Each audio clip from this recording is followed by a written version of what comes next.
So guys हम लोग रुके हैं एक कैफ़े में, मैंने बताया था सनराइज़ कैफ़े में।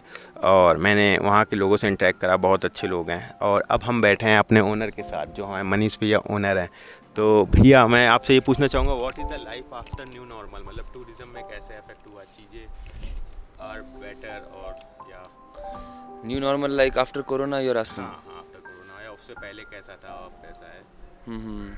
Like if I talk about before Corona, it was as usual. People from all fields, like generally the tourists move like summers to the mountains and winters to the beaches. But then this Corona came, and it was summers, which is peak time for the mountains for the tourism. That's where there was no tourism at all, and I mean, for it is new thing to experience for me. Like being living in this village for from last 3 years, it was something new that I've experienced. And in fact, for the villagers, those who have been living here from last 30, 40 years, this time was something like that very new, very new, very very, different thing. very different, and which they have experienced 30, 40 years ago. So they also kind of enjoyed the peace and less garbage and less human involvement, and we kind of see that nature was also growing so flourishing here just because of less human activities. So मैं ये बता दूं आप लोगों को कि Kalga is no plastic village. हम लोग मतलब आए हैं, हमने बोर्ड देखे हैं, और लोग यहाँ प्लास्टिक बहुत कम यूज़ करते हैं। इनफैक्ट जो टूरिस्ट आते हैं वो प्लास्टिक इधर उधर थ्रो कर जाते हैं। लोग आते हैं उसको उठा के, मतलब कैंपेन चलता है कि मतलब प्लास्टिक को पूरा डिस्पोज करते हैं अच्छे से। तो मेरे हिसाब से ये बहुत अच्छा है। भैया आप कुछ न्यू न्यू प्लास्टिक का मतलब रीज़न, मतलब या और भी फॉलो हो रहा होगा, अगल बगल गाँव में प्रैक्टिस हो रही होगी, आप भी मेम्बर ही होंगे, एक प्रकार के करते होंगे आप भी। जैसे कि कालगा में हमारी एक एसोसिएशन भी है, और फिर यहाँ पे कुछ और मतलब जो बाहर से लोग आए हैं मेरी तरीके से, जो सिटीज़ से आए हैं, and they have seen enough of infrastructure and the way garbage is increasing. So काफ़ी अच्छे अच्छे अच्छे लोग हैं जिनका मूवमेंट है towards making this village plastic free and garbage free. और उसको लेकर अभी पहली है कि जैसे यहाँ पे कोई एमसीडी या फिर गवर्नमेंट की तरफ से कोई हेल्प नहीं है, but still I am glad कि there is an association who works towards it, and people as a combined also, like we do clean up drives her guest house से। हम जो लोग भी जितने भी लोग जा सके, चाहे हम अपने गेस्ट को भी साथ में वॉलंटियर करा पाएँ, और गेस्ट हाउस में से एक बंदा, सब हम जाके 2-3 महीने में क्लीन अप ड्राइव करते हैं कालगा के अराउंड, और जिसमें हम जो भी कचरा जो टूरिस्ट के द्वारा फेंका गया होगा पिछले कुछ टाइम में, वो हम सारा पिक करते हैं। Even if there were tourists around, we do it in front of them too. भैया मतलब म्यूज़िक लवर हैं। कल तो मैंने माउथ ऑर्गन देखा था भैया के हाथ में, लेकिन भैया फ्लूट भी बजाते हैं। और बैकग्राउंड म्यूज़िक में हमारा गिटार बज रहा है पाइप के साथ। मतलब ये एक्सट्रीम थिंग है, बहुत अच्छा। मतलब आप नेचर की आवाज़ में आपको मतलब अपनी खुद की म्यूज़िक मिल रही है, मतलब ये परफेक्ट, मेरे लिए तो बिल्कुल परफेक्ट है। भैया आप फ्लूट बजाते हो या और भी कौन कौन से इंस्ट्रूमेंट बजा लेते हो आप? इंस्ट्रूमेंट यही कोरोना की गिफ्ट है ये। मैं म्यूज़िक में सिर्फ अपना वोकल रियाज करता था, ओके, वो गाते भी भी हैं आप? गाता था बस मैं। फिर कोरोना हुआ, कुछ करने को था नहीं ज़्यादा, तो फिर संगीत से और जुड़ाव बना, और अपना इंस्ट्रूमेंट ढूंढना चाहा तो फ्लूट मिला।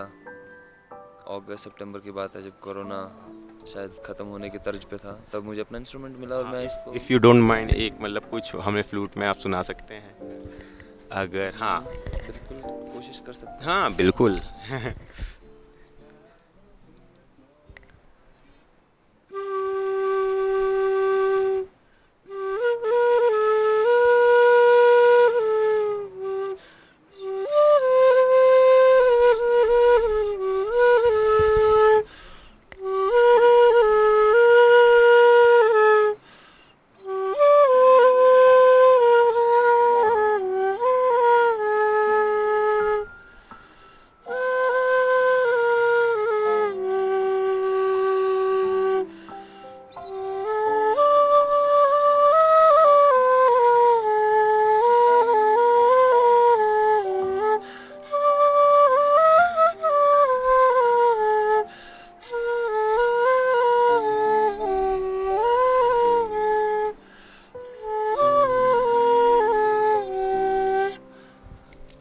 ओके, बहुत बहुत बहुत ही अच्छी अच्छी फ्लूट बजाई थी भैया ने। और उसके साथ भैया मतलब मैं क्या कहूँ, मतलब मल्टी टैलेंट या मल्टी कुछ भी बोल सकता हूँ, भैया कैलिस्थेनिक एक्सपर्ट भी हैं। फिटनेस पे भी बहुत ध्यान देखते हैं, यहाँ पर ओपन जिम है और मतलब करते होंगे भैया, भैया भी करते हैं, टूरिस्ट आता होगा वो भी करता होगा, जिसको जैसा पसंद है कोई दिक्कत नहीं है। तो भैया फिटनेस भी बहुत ज़्यादा ज़रूरी है, क्योंकि ऐसी लाइफ पहाड़ों में फिटनेस बहुत ज़्यादा ज़रूरी है, ट्रैकिंग के लिए और भी चीज़ों के लिए, एनीथिंग फॉर फिटनेस। बिल्कुल, ये फिटनेस बहुत ज़रूरी है। And I am not yet calisthenic expert, I am but still you can tell me calisthenic learner और कैलिस्थेनिक सीकर, मैं अभी भी सीखना ही चाहता हूँ। एंड fitness is important. You see this even after corona also, people were just stuck in their homes, और कुछ फिटनेस एक्टिविटी भी नहीं थी ज़्यादा करने को। And even before that the kind of lifestyle we have in cities, we don't have nothing much to do outdoors. Majorly everything is just get done online. You don't have to even walk for 500 100 meters also.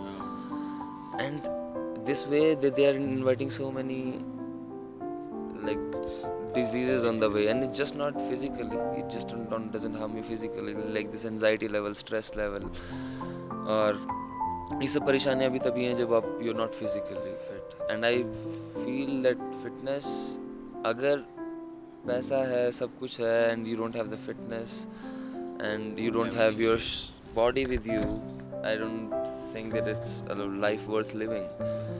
So first it's your own, you have like we all have to supposed to work on our fitness in order to live a full-fledged life. और वो सिर्फ physically नहीं, I see fitness as a physical, mental and spiritual levels of it. तो तीनों दायरों में बंदे को अगर वो कर पाए तो।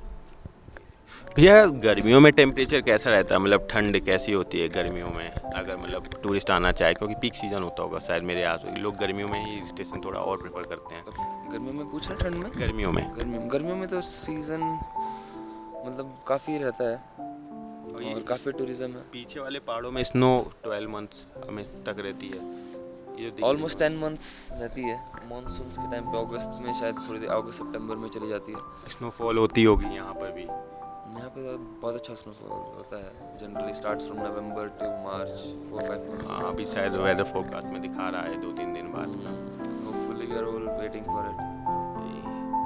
तो ठीक है गाइस, ये है सनराइज़ कैफ़े। अगर आप लोग इधर आते हैं कलगा साइड, खीर गंगा साइड, तो आप बिल्कुल विज़िट करें, और इट्स वर्थ, बहुत अच्छा खाना है, सब कुछ बहुत अच्छा एक्सपीरियंस है, और फुल नेचर के लैब में बैठेंगे आराम से, कोई दिक्कत नहीं, सब चिल है। तब तक के लिए stay tuned and like, and also like for my future crowd, if those people who wants to come, and like people come for Parvati to enjoy their freedom, and in sake of their freedom they do many things. And I feel that there are many things which you do already in cities, like you go to the parties, you drink alcohol, or you get busted with different drugs all around. But I really feel when people come to the mountains, they come for a break. So I think you should all take a break from all these other unusual stuff which you are part of back in cities, and surrender yourself more to the nature and score the best experiences out of it. तो मैं अपने sunrise cafe के लिए, for those who wants to come anytime, you're most welcome, but I really want to attract the crowd who is more into nature loving, and who has an interest in music, and to invest some time in their self growth and fitness, and all other, there are so many activities also. We are going to introduce some sound healing sessions and yoga sessions and full 4-5 days 7 days retreats. So yeah, the crowd who have this plan of come to have a party and get busted, and so sunrise might not be the place for them. But if you really want to work on your self growth और कुछ experience लेके निकलना चाहते, तो we have a beautiful team. We really are working towards to give our crowd the best experience they can. Rest, yeah. Here's Mother Nature giving us everything what we need, and whenever you come, pay respect to nature. Say no to trash, and whatever trash you bring from your home, I would suggest you just take it back along, and yeah, this way. Thank you. Thank you. And like, share, subscribe, comment. Bye bye.